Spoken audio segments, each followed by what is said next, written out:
안녕하십니까? 오늘은 퇴직 후의 삶을 고민하고 계시는 많은 분들께 현실적인 대안을 드릴 수 있는 주제, 바로 퇴직 후 택시운전에 대해 자세히 설명드리겠습니다. 이 영상은 퇴직 이후 새로운 인생의 전환점을 모색하고 계시는 분들, 특히 자영업이나 다른 창업보다 조금 더 안정적이고 현실적인 직업을 찾고 계신 분들께 큰 도움이 되리라 확신합니다. 많은 분들이 퇴직 후 삶에 대해 막연한 불안감을 가지고 계십니다. 수십 년간 직장에 몸담아온 분들이라면 더더욱 그렇죠.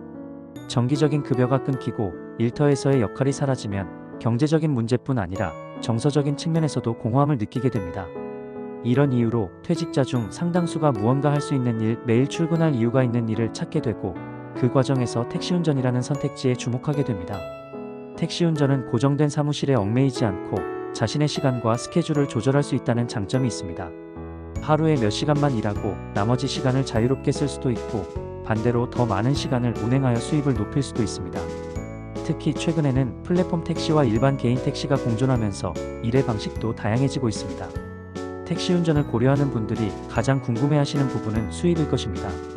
지역마다 다르고 개인의 운행 시간에 따라 다소 차이는 있지만, 보통 서울 기준으로는 하루 10시간 기준으로 약 15만원에서 20만원 정도의 매출을 기대할 수 있습니다. 여기서 차량 리스비, 유류비, 보험료, 가맹수수료 등을 제외하고 실제 손에 쥐는 순수익은 평균적으로 월 250만원에서 350만원 사이입니다. 열심히 하시는 분들은 400만원 이상도 벌어들이는 경우가 있으며, 특히 야간운행이나 주말운행을 병행할 경우 수익이 더 높아지는 경향이 있습니다. 그러나 단순히 수익만 보고 택시업에 뛰어드는 것은 위험할 수 있습니다. 실제 택시업계에서 일하시는 분들의 이야기를 들어보면 일정한 체력과 인내심이 요구되며 고객 응대 능력도 매우 중요하다는 것을 알 수 있습니다. 특히 최근에는 승객의 민원이나 불친절 신고에 민감한 구조로 바뀌었기 때문에 항상 친절한 태도와 정확한 운행이 요구됩니다. 택시운전의 장점 중 하나는 나이에 상관없이 일할 수 있다는 점입니다. 60대, 70대까지도 왕성하게 활동하는 기사님들이 많습니다. 몸이 건강하고 운전만 할 수 있다면 정년 없이 일할 수 있다는 것은 퇴직 후 직업을 찾는 분들에게 큰 장점입니다. 더불어 일한 만큼 수익을 낼 수 있고, 노력에 따라 성취감을 느낄 수 있는 것도 무시할 수 없는 매력입니다. 하지만 단점도 분명히 존재합니다. 장시간 앉아서 운전하다 보면 허리나 무릎에 부담이 갈 수 있고, 교통사고의 위험도 항상 존재합니다. 또한 하루 종일 혼자 운전대를 잡고 있는 일은 정신적으로 외로움을 느낄 수 있는 직업이기도 합니다. 특히 손님과의 트러블이나 예상치 못한 민원 발생 시 큰 스트레스로 작용할 수 있습니다. 최근에는 플랫폼 택시, 예를 들면 카카오티블루, 우티 등과 같은 호출 기반 택시가 확산되면서 승객을 찾는 데 드는 시간은 줄고 효율적인 운행이 가능해졌습니다. 이런 플랫폼을 통해 시작하면 초보자도 손님을 확보하기 수월해지고 수익 안정성도 어느 정도 보장받을 수 있습니다. 하지만 이 또한 수수료 문제, 호출 분배 등 불만이 없는 것은 아닙니다. 어떤 방식이 더 맞는지는 본인의 성격과 운행 스타일, 거주 지역의 특성 등을 고려하여 결정하시는 것이 바람직합니다. 실제 사례를 소개해드리겠습니다.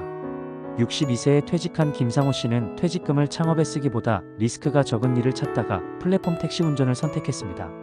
처음에는 길을 익히는데 애를 먹고 손님 응대도 서툴렀지만 3개월 정도 지나자 자신만의 노하우가 생기고 고정 단골도 늘어났습니다.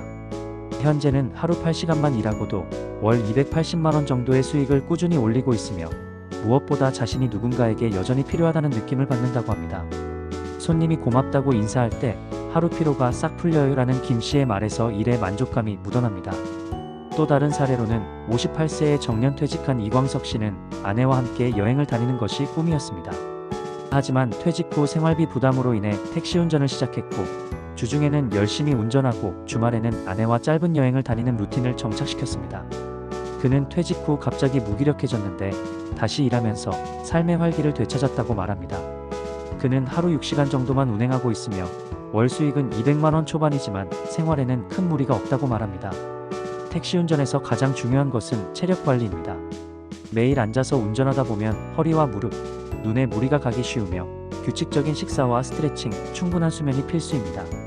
특히 야간 운행을 병행하실 경우에는 낮잠을 잘 활용하고 커피나 에너지 음료에 의존하지 않도록 주의하셔야 합니다. 또한 운행 중 겪게 되는 어려움 중 하나는 불특정 다수의 사람들을 만난다는 점입니다. 대부분은 평범하거나 좋은 손님이지만 간혹 예기치 못한 상황에 마주할 수 있습니다. 술에 취한 손님, 요금 시비, 무단 하차, 심지어 폭언 등도 일어날 수 있습니다. 이럴 때는 감정적으로 대응하지 않고 침착하게 대처하는 것이 중요하며 차량 내 블랙박스 설치와 호출 플랫폼의 고객 보호 정책을 적극 활용하셔야 합니다. 그 외에도 퇴직 후 처음으로 택시를 운전하시는 분들은 다음과 같은 팁을 기억하시면 좋습니다. 아침 출근 시간 7시에서 9시, 점심시간 11시에서 13시, 저녁 퇴근 시간 17시에서 19시를 잘 활용하세요. 병원, 학원, 전철역, 터미널 근처 등 고정 수요가 있는 곳을 중심으로 운행 노선을 계획하세요. 손님과 대화는 정중하게, 지나친 친근감 표현은 삼가세요. 급정거, 과속, 무리한 차선 변경은 피하고 승객의 안전을 최우선으로 생각하세요. 마지막으로 퇴직 후 택시 운전은 단순히 생계형 수단이 아닌 사회적 연결망을 유지하는 방법으로도 큰 의미를 가집니다.